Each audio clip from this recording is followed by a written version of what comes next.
when I was in ICU, some of the girls basketball team, two of my seniors, Chloe Bridges and Katie Allen. Katie is at Sanford now. They came to ICU to see me. They had their coach previously had quit, and here their new coach was, they thought, not going to be able to coach. So they were devastated. And we'd had a great summer together. And so when they came to me, their thought was, you're not going to be able to coach. And I told them, I said, I'm going to coach again. And Katie said, well, will you coach us our senior year? And I said, absolutely. And here I was, that time, completely paralyzed. But I promised them that I would. So that's why I got out of the hospital like October 1st, and I was coaching them by October 15th. I hope they take away that your heart is way bigger than your mind, and if you just keep those dreams in your head and you don't let your heart go, they can't measure your heart. We ask every doctor, will I walk again? Will I walk again? Tell me. They wouldn't tell me. No doctor down there would tell me. And no physical therapist would tell me. It's heartbreaking. When you're someone who ran 4 half marathons in 5 weekends and you're so active, and then you ask those doctors, just tell me I'll walk again, they won't tell you. They can't measure your heart. They can't measure your will.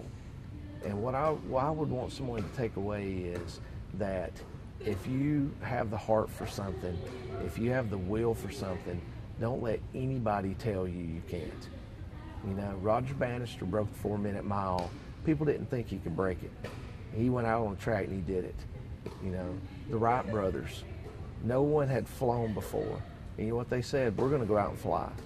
Well, no one would tell me that I would walk, and it's a challenge. And I would want people to accept those challenges. Don't listen to people that are telling you you can't do something. And go out and do it. Have the belief, have the heart. And if it's God's will, then you will do it. It is a big deal. What we do is a big deal because to 16 and 17-year-olds, their priorities are not what ours are as adults. So they have, you know, this is what they do. It's very important to them. But it's not near as important as it used to be for me.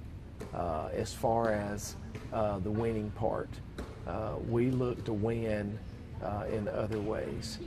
And I want them to take that away from it, that if you're giving great effort, then that's your win. If you're playing the very best that you can play and you're focused, then that's your win. It's not always winning on the scoreboard. It's winning in those little things and what you have your, you know, your belief in, and you try to achieve that, you know. Now I'm still, I still get technical fouls, and I mean, I really have. I didn't think any official would ever give a guy in a wheelchair a technical, but they do.